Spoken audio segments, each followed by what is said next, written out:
90s கிட்ஸை தூங்க விடாத பேய் படங்கள், இன்னும் மறக்க முடியாத சுவாரஸ்யங்கள். இந்த வார்த்தையை கேட்கும் போதே நிறைய ஞாபகங்கள் வருதுல்ல.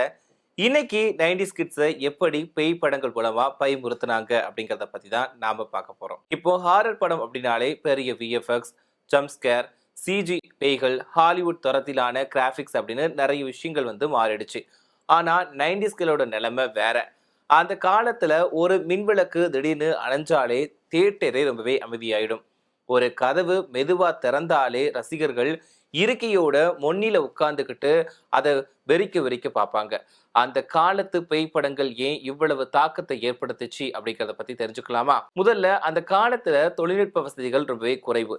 இன்னைக்கே மாதிரி கண்ணியில பேயை உருவாக்க முடியாது. அதனால இயக்குனர்கள் ஒளிப்பதிவு, பின்னணி இசை, ஒளி, நிழல், நடிகர்களோட நடிப்பு ஆகியவற்றையே முழுமையா நம்பியிருந்தாங்க. ஒரு நீண்ட நடைபாதை, காத்துல ஆடக்கூடிய திரை, தூரத்துல ஒலிக்கக்கூடிய அந்த கேட்கக்கூடிய கொலுசு சத்தம், இதுவே ரசிகர்களுக்கு பயத்தை ஏற்படுத்த போதுமானதா இருந்துச்சு. அடுத்ததா பின்னணி இசை. 90ஸ்களோட பேய் படங்கள்ல இசைக்கு தனி முக்கியத்துவம் இருந்துச்சு. திடீர்னு வரக்கூடிய வயலின் சத்தம், மெதுவா அதிகரிக்கக்கூடிய பின்னணி இசை, சில நேரங்கள்ல முழு அமைதி, இது எல்லாம் சேர்ந்து பார்வையாளர்களோட மனசுல பதற்றத்தை உருவாக்கும். பலர் சொல்லும் ஒரு விஷயம் என்ன தெரியுமா? படம் முடிஞ்சதுக்கு அப்புறமா அந்த பின்னணி இசை காதுல ஒழிச்சுக்கிட்டே இருந்துச்சு அப்படிங்கிறது தான். அடுத்த சுவாரஸ்யம் என்னன்னா, அந்த காலத்து பேய்கள் எல்லாமே காரணம் இல்லாம யாரையுமே பயமுறுத்தாது. பெரும்பாலுமே கதைகள்ல பழிவாங்கும் ஆவி, நிறைவேறாத ஆசை, குடும்ப ரகசியம், அநியாயமா கொல்லப்பட்ட ஒருவர் போன்ற உணர்ச்சி பூர்வமான பின்னணி தான் இருக்கும். அதனாலதான் அந்த படங்கள் வெறும் ஹாரர் படங்களா இல்லாம ஒரு நல்ல கதையாவும் நினைவுல நின்னுச்சு. அது மட்டும் இல்லாம அந்த காலத்து இயக்குனர்கள் பேய ஆரம்பத்திலேயே காட்ட மாட்டாங்க. முதல் அரை மணி நேரம் முழுக்க மர்மம் இருக்கும். பேய் இருக்குதா இல்லையா அப்படின்ற கேள்வியோட கதையை நகர்த்துவாங்க. அதனாலதான் ரசிகர்களோட எதிர்பார்ப்பு கடைசி வரைக்குமே இருக்கும்.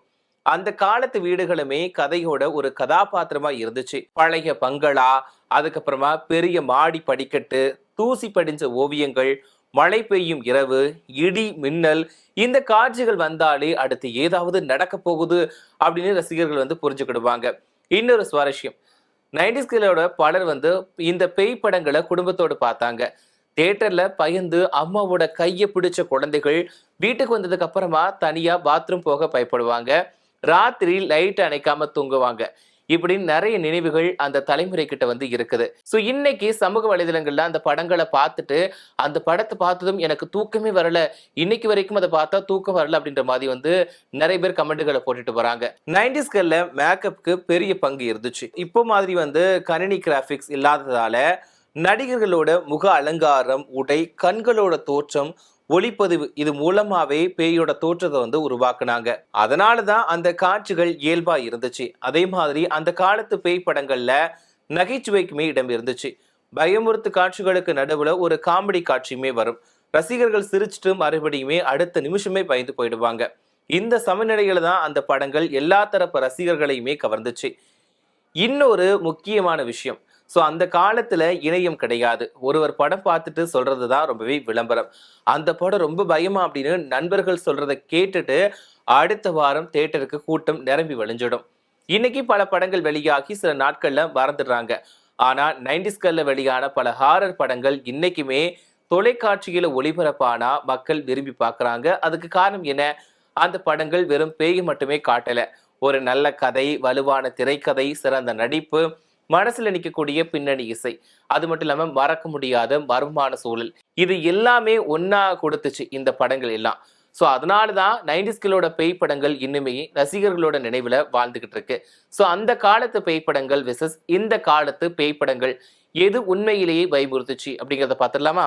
அந்த காலத்து பேய் படங்கள் பயத்தை உருவாக்குச்சு. இந்த காலத்து பேய் படங்கள் அதிர்ச்சியை உருவாக்குது. 90ஸ்களோட ஒரு கதவு மெதுவா திறந்தாலே பயம், ஜன்னல் தானா அசைஞ்சா பயம், வெள்ளச்சேலை அணிஞ்ச உருவத்தை முழுமையா காட்டாம ஒரு நிழல் மட்டுமே தெரிஞ்சா தியேட்டர்ல அமைதி நிலவும்.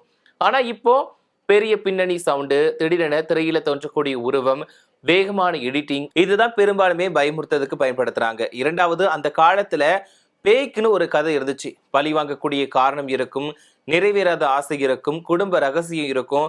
இப்போ பல ஹாரர் படங்கள்ல அந்த பயத்தோட சேர்த்து மனோ தத்துவம், தொழில்நுட்பம், மர்மம் போன்ற புதிய கோணங்களுமே சேர்க்கப்படுது.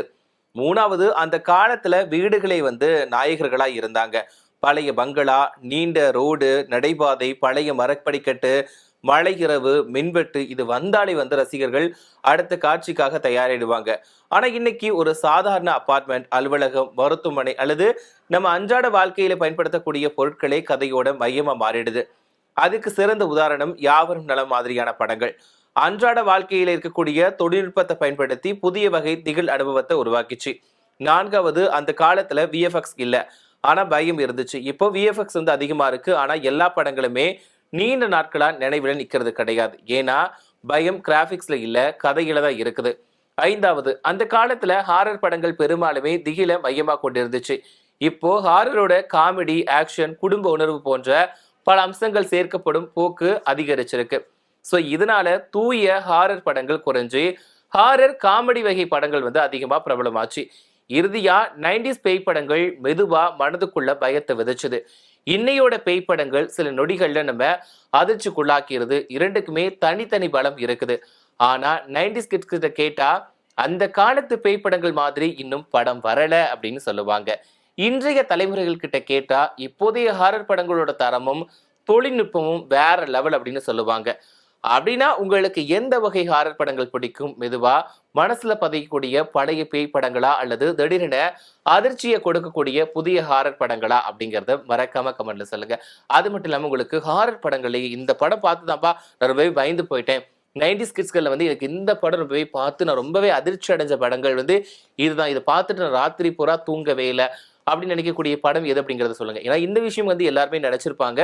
ஏன்னா சில பேய் படங்கள் டிவியில பார்த்துட்டு கூட தூங்காம அம்மாவோட கையை பிடிச்சுக்கிறது, அம்மாவோட சேலை முந்தானியை கையில சுத்தி வச்சுக்கிறது, பாத்ரூம் போகும்போது கூட அம்மா அப்பாவை கூட்டிட்டு போறது, இப்படி நிறைய விஷயங்கள் இருக்கும். தண்ணி குடிக்கிறதுக்கு கூட வந்து யாராவது துணைக்கு வந்தாதான் போயிட்டு தண்ணி குடிச்சு வருது அப்படின்னு நிறைய விஷயங்கள் நடந்திருக்கும். குறிப்பா கடைக்கு வீட்டுல அனுப்புனாங்கன்னா 6 மணி 7 மணிக்கு மேல வீட்டை விட்டு கடைக்கு போக சொன்னா கூட ஐயோ அந்த படம் பார்த்துட்டோம், அந்த படத்துல வரக்கூடிய பேய் நம்ம பின்னாடி வருமோ அப்படின்னு பயந்துக்கிட்டு அந்த கடைக்கு போகாம அடி வாங்கின 90s கிட்ஸுமே இன்ன வரைக்கும் இருக்கிறாங்க.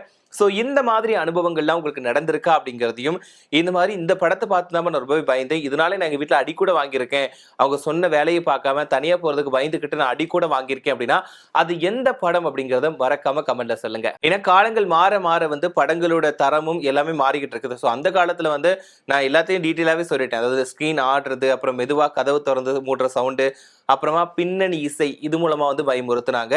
பொதுவா வந்து முகத்தை வந்து காட்ட மாட்டாங்க, பேய் வரக்கூடிய இசையில முகத்தை காட்ட மாட்டாங்க. பட் ஆனா அதை பார்க்கறப்போ அவ்வளவு பயமா இருக்கும், அவ்வளவு திகில் நிறைஞ்சு போய் இருக்கும். இப்பெல்லாம் ஃபேஸை காட்டிடுறாங்க, அதுக்கு over sound, over build-up, zoom in zoom out அப்படின்னு சொல்லிட்டு எக்ஸ்ட்ரா ஃபிட்டிங்ஸ், அந்த எடிட்டிங் எல்லாத்தையும் வச்சு நம்மளை பயமுறுத்துறதுக்கு அவ்வளோ வேலைப்பாடுகள் வந்து பண்றாங்க. பட் ஆனால் அந்த டைம்ல அவ்வளோ கிடையாது. அது இல்லாத டைம்லயும் நம்ம வந்து பயமுறுத்தி வச்சிருந்தாங்க. குறிப்பா அந்த தியேட்டர்லாம் சீட்டோட முன்னில உட்காந்துக்கிட்டு வந்து ஐயோ அடுத்து என்ன நடக்க போகுது, என்ன பண்ண போறாங்க அப்படிங்கிறத ஆவலா பார்த்த நிறைய பேர் இருக்கிறாங்க. ஸோ அந்த மாதிரி மறக்க முடியாத அனுபவங்கள் நிறைய வந்து 90s கிட்ஸ்களுக்கு இருக்குது. இப்போ 2K கிட்ஸ்களுக்குமே நிறைய விஷயங்கள் இருக்குது. ஸோ அந்த எட்ஜ் 2K கிட்ஸ் இருப்பாங்கல்ல, ஸ்டார்டிங் 2K கிட்ஸ், அவங்களுமே 90s படங்களை வந்து நிறைய பார்த்துருப்பாங்க. அவங்களுக்குமே சில மறக்க முடியாத அனுபவங்கள் நிறையவே இருக்கும். அந்த வகையில பாத்தீங்க அப்படின்னா இப்போ வரக்கூடிய ஜென்ரேஷன்ல வந்து நிறைய படங்கள் வந்து காமெடி, அப்புறம் வந்து பேய் இது கலந்துதான் வருதே தவிர மற்றபடி பழைய படங்கள் மாதிரி வர்றது கிடையாது. ஸோ இந்த படங்கள் வந்து அடுத்தடுத்து பார்ட் வருது. ஆனா அந்த டைம்ல வந்து ஒரே பார்ட் எடுத்தா கூட மனசுல அப்படி பதிஞ்சிடும். இன்னைக்கு வரைக்கும் பார்த்தாலும் ஐயோ அந்த படமா தனியா பார்க்க முடியாதுப்பா அப்படின்ற மாதிரி தான் இருக்கும்.